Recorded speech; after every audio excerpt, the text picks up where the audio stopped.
I started the week wrestling with those two emotions. Today, nation, if you wake up feeling a little bit overwhelmed, we have an expert to have that conversation with you here today. Ari Meisel, the self-described overwhelmologist. I gotta admit, the accountability check-in coming at the 15-minute mark of the hour. Bottom of the hour, Marty's fitness tips. The 45-minute mark, I think we have a little bit of a distinct internet connection, so we're gonna leave around the 55-minute mark, and then we're gonna end the show continuing our discussion, boys, with Arnold's 77 lifestyle tips. You know, I just want to call that out because I think many employers get too caught up. We're gonna get done. It might be at a different time in the evening. Okay, I got something for you guys right now. So most people, from my experience, are suffering from the condition. There's a condition they're suffering from, but they don't even know it. It's called, I gotta do this, I gotta do that. Everything's urgent. We glorify the packed schedules. We equate being busy with productivity, but in reality, it's a trap. And don't confuse that movement with progress. New report shows the truth of how people are actually using AI chatbots. And how do you guys think that people are actually using them? Might surprise you, actually. Essay, captions.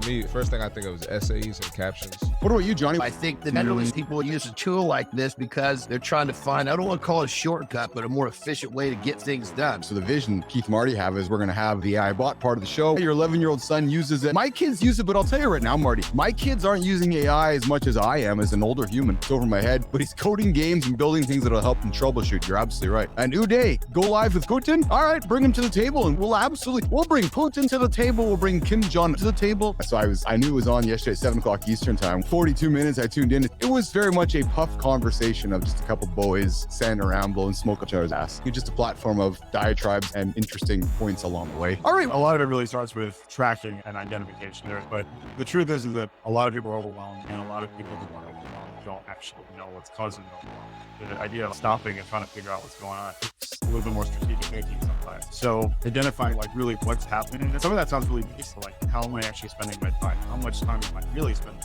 You know, a lot of people send an email from us. So weaving back to our conversation, the first step in sales. So I definitely use that. I listen to their problems, listen to the pain points. Pain points are big when you're selling.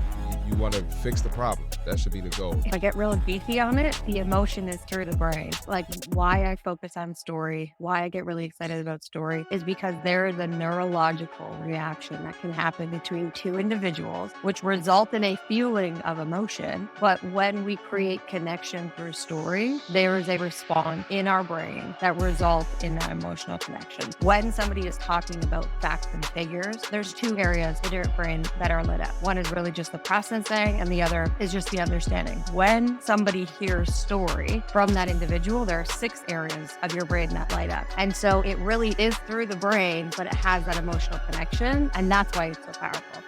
When a human can lean into that superpower of emotional connection, soundbite machine's at it again. I want a calendar on my John Anderson quote. Just these bangers. That's a revenue stream for you, John. I'm thinking here in the lab, it's going to be part of our store here. We're going to have a talking John Anderson doll on the desk. And then every single morning when you sit down, he's going to spit out a quote at you and give a flex or something. I love that. AI John in my head. Like anytime I'm like going down a little bit, I'm feeling I'm having a tough moment, I just click that, like the easy button. Just click the John button and be like, if your children have passed, click the John button. What are her motivations? Why is she there? And really it comes back to what we were talking about yesterday, that like monkey mind or that chimp. They're out to seek survival. They're out to seek safety. And when you don't have those feelings of safety, that voice is going to come up much more frequently. And so, like John said, learning how to recognize it when it's there and say, yo, chill, we don't need you right now. You're safe. You're not helpful. Get out of the way. I like that.